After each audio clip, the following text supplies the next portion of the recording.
আমি বাইক ছিলাম, আমি গেছিলাম কাজে। এখানে আসি রাত 12টার সময় আসি দেখি আমার ঘর 3-4টে ঘর পানিতে ভাসি গেছে।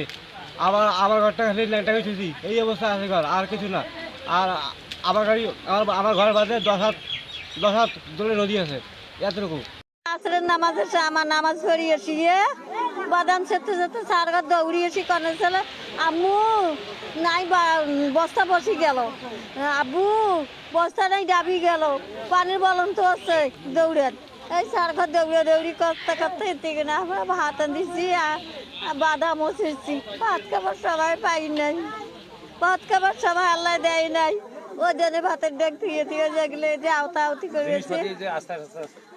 আর আবার কোনো কোনো নেপটিনো সঞ্চে টেনছে তুলছি বাবা এতক্ষণ করি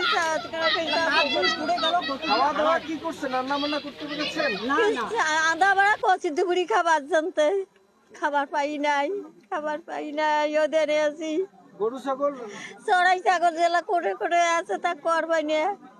একটা একটা ছাগলের বাচ্চা বকরি করে যে আছে চড়াই হাঁস করে বা শোনাইছে সবার ঘর বা করে ঢুকাইছে। নয় বই নিয়ে বুঝতে নিয়ে গেল ইয়ের। চাষের নাম কি? মোর নাম সালমা খাতুন।